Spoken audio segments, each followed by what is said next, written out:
이 이야기는 뭐냐면 지금은 더 이상 팔로워가 중요한 시대가 아니라는 것을 아주 잘 설명하고 있습니다. 제가 구독하고 있는 사람들의 게시물이 더 이상 보이지 않는 시대입니다. 그럼 어떤 사람들의 게시물이 많이 보이냐면 만에 이 알고리즘으로 진화하면서 좋은 점은 누구에게나 공평한 기회가 플랫폼에서 아주 적은 100명 이하의 팔로워가 있어도 여러분들 안녕하세요. 오늘은 오래간만에 영미솔의 밑줄 쫙을 가지고 왔습니다. 피디님, 왜 이렇게 오래간만인 것 같죠? 대표님 요새 책 안 읽으셨나요? 아닌데 오래간만에 온 대신 정말 제 채널을 보시는 분들에게 딱인 오늘 책을 소개해 드리려고 하는데요. 나도 SNS 플랫폼을 통해서 나에게 유용한 비즈니스 도구로 활용하고 싶다 하시는 분들, 암만 열심히 하는데도 왜 이렇게 조회수가 오르지 않는지 고민이다 하시는 분들, 도대체 이놈의 플랫폼들은 알고리즘이 어떻게 굴러먹고 있는 건가 궁금하신 분들을 위해서 준비했습니다.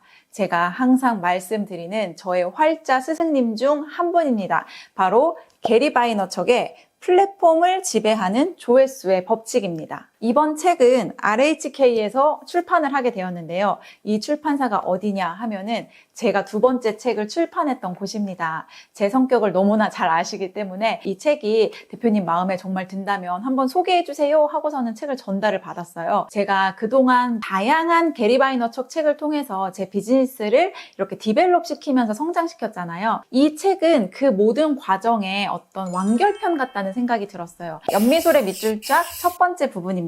사실 나는 향후 10년에서 15년 사이 개개인이 만든 소비자 브랜드가 세계적으로 유명한 소비자 브랜드보다 더 큰 이슈가 될 거라고 본다 라는 이야기가 써져 있어요. 게리 바이너척은 향후 10년에서 15년 사이라고 했지만 이미 그 시기가 도래한 것 같다는 생각이 듭니다. 티르티르라고 하는 개인이 만든 브랜드가 얼마 전 800억이 넘는 가격에 매각이 됐다고 해요. 어마어마하지 않은가요? 아마 화장품 업계에서는 거의 최초로 흑인들을 위한 파운데이션을 만들면서 또 이런 소셜 미디어 안에서 엄청나게 유명한 브랜드로 한 번 더 급부상하는 기회를 얻게 되었더라고요. 티르티르뿐만 아니라 인스타그램이나 유튜브를 하다 보면은 한 개인에서 시작한 브랜드가 어마어마한 가치를 가지고 오히려 이렇게 큰 브랜드에 매각이 되거나 콜라보를 통해서 그 브랜드를 훨씬 확장시켜가는 케이스들을 아마 저뿐만이 아니라 여러분들도 많이 보셨을 거란 생각이 듭니다. 과거에는 어떤 자본이라는 압도적인 힘이 있어야지만 브랜드를 키우는 것이 용이했는데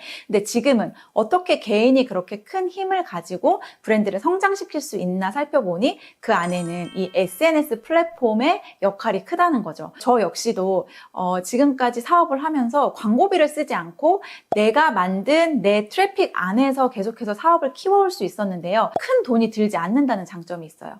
그리고 한번 모아진 트래픽을 가지고 계속해서 사업을 하기 때문에 사실 이 트래픽 사업만 잘 승리하면은 시작은 작았지만 그 끝은 창대한 브랜드를 만들 수 있다는 생각에 저는 100% 동의하거든요. 다음 두 번째 연미솔의 밑줄 쫙입니다. 여러분은 첫 직장을 구한 22세에서 25세 사이의 여성을 위한 영상을 만들었을지도 모른다.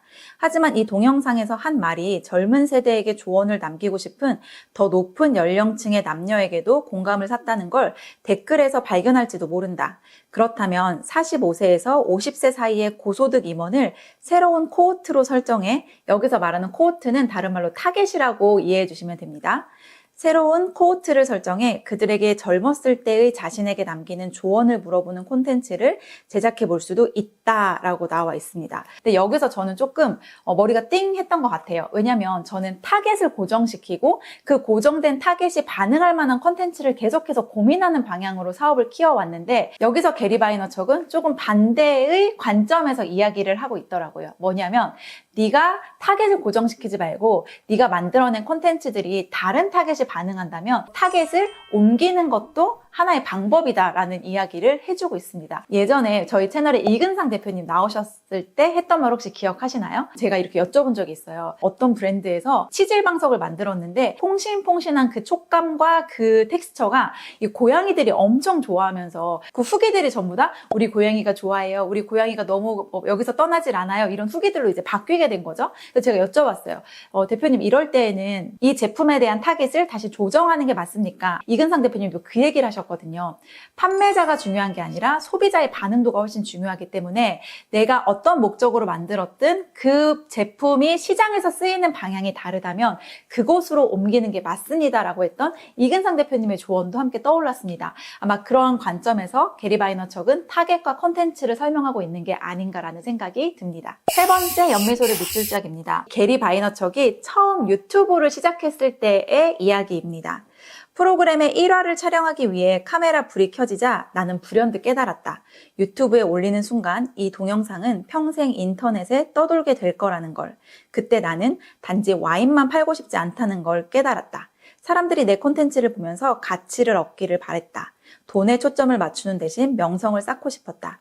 좋은 의도로 가치를 제공하는 사람이 가장 큰 성공을 거둔다. 하지만 유튜브의 경우는 특히 그러하다. 많은 부분들이 이제 브랜드를 쌓아가는 과정에서 혹은 브랜딩을 만들어가고 또 나를 브랜딩화 시키는 과정에서 이 부분에서 충돌되는 경우들이 되게 많아요. 뭐냐면 당장의 이익을 도모할 것인가 아니면 이 기회들을 차곡차곡 쌓아서 결국 더욱 탄탄하고 가치 있는 나의 브랜드를 만들 것인가. 근데 항상 이걸 생각하면 좋은 것 같아요. 내가 매일매일 선택하는 그 결정들이 쌓여서 결국 조금 더 나은 모습의 나를 만들고 그리고 내가 걸어온 그 발자취들이 남아서 결국 나를 보여주는 길이 된다면 그러면 내가 오늘 해야 하는 일들이 조금 더 명확해질 것 같다는 생각이 듭니다. 저 역시 돈의 유혹을 받을 때가 되게 많아요. 물론 어떤 분들 눈에는 제가 뭐 그렇게 보일 수도 있겠죠. 하지만 제 안의 가치는 나라는 브랜드, 그다음에 플리크라는 브랜드의 가치를 조금 더 신뢰감 있게 만드는 것, 그리고 그 과정을 통해서 나도 좀 더 멋진 사람으로 성장하고 그리고 플리크도 이 세상에 좀 더 가치 있는 브랜드를 만들어가는 것이 제 안에 가지고 있는 최종적인 목표거든요. 그렇다면 내가 오늘 해야 할 일들 중에서 이것이 그 끝을 생각했을 때 과연 맞닿아 있는 결정인가를 고민해보면 내가 해야 할 일과 하지 말아야 할 일들이 조금 명확하게 걸러지는 것 같다는 생각을 합니다. 근데 게리 바이너척은 확실히 똑똑한 것 같아요. 프로그램 1화를 촬영할 때 벌써 그 생각을 했다고 하잖아요. 연미술의 밑줄짝 네 번째 부분을 이야기하기 전에 제가 이 책을 읽으면서 좋았던 부분을 한번 정리해드리고 싶어요. 이 책은 크게 세 가지 파트로 나뉘어져 있는데요. 먼저 첫 번째 파트는 지금 현존하는 모든 SNS 플랫폼의 알고리즘이 어떠한 방식으로 돌아가는지에 대해서 구체적으로 설명을 하고 있습니다. 그래서 내가 타깃을 어떻게 할 것인지, 그다음에 컨텐츠의 유기적인 전략들을 어떻게 짤 것인지, 그리고 그것들의 피드백을 바탕으로 내가 어떻게 수정해서 더 높은 조회수를 만드는 컨텐츠를 계속해서 개발할 수 있는지에 대한 실질적인 팁들이 이 안에 많이 담겨 있어요. 근데 게리 바이너척이 여기서 뭐라고 했냐면 플랫폼을 지배하는 조회수의 법칙이라고 나와 있잖아요. 이 이야기는 뭐냐면 지금은 더 이상 팔로워가 중요한 시대가 아니라는 것을 아주 잘 설명하고 있습니다. 저도 느꼈지만 지금은 제 인스타그램 계정을 들어가거나 유튜브 계정을 들어가면 제가 구독하고 있는 혹은 제가 팔로우하고 있는 사람들의 게시물이 더 이상 보이지 않는 시대입니다. 그럼 어떤 사람들의 게시물이 많이 보이냐면 내가 평소에 잘 반응하는 컨텐츠들, 내가 평소에 좋아했던 주제의 컨텐츠들이 첫 화면에 나타나게 되어 있죠. 그러면서 게리 바이너척이 하는 말은 이제 알고리즘은 더 이상 팔로워 기반으로 움직이지 않고 관심사 기반으로 움직이게 되어 있다라고 이야기를 합니다. 관심사 기반의 콘텐츠 조회수 기반의 이 알고리즘으로 진화하면서 좋은 점은 누구에게나 공평한 기회가 플랫폼에서 주어진다는 것입니다. 내가 1000명, 10,000명의 팔로워가 있건 혹은 아주 적은 100명 이하의 팔로워가 있어도 컨텐츠만 사람들에게 반응을 일으킬 수 있는 장치가 들어가면 그것은 언제든지 떡상할 수 있는 기회를 제공해 준다는 말이기도 합니다. 요즘 플랫폼의 특징이 뭔가요, 여러분들? 바로 영상 기반이라는 거잖아요. 특히나 이런 숏폼 영상을 기반으로 한 컨텐츠들이 아무래도 조회수가 많이 나올 수밖에 없기 때문에 이 두 번째 파트에서는 게리 바이너척이 어떠한 형식으로 콘텐츠를 만들면 좋은지를 아주 자세히 이야기하고 있습니다. 어떤 카메라를 바라보면서 말하는 셀피 동영상에 대한 이야기부터 마스코트를 활용하는 방법, 전에 사용했던 게시물을 어떻게 다시 사용할 수 있는지, 어떠한 포맷으로 영상을 만들었을 때 사람들이 날 것의 컨텐츠다라고 생각하면서 더 반응할 수 있게 만드는지와 같은 이 실질적인 예시들을 이 안에 다 넣어놨거든요. 그래서 저도 이 부분을 읽으면서 저도 약간 되게 플리크를 운영하면서 되게 정제된 컨텐츠들 딱 봤을 때 깔끔하고 그다음에 잘 만들어진 컨텐츠들을 훨씬 좀 선호하는 편이었는데 앞으로 플리크의 어떤 조금 더 전략적인 컨텐츠를 위해서라면 이 부분에서 조금 벗어날 필요성도 있겠다라는 생각을 하게 됐고, 그래서 제가 어젯밤에 저희 PD님한테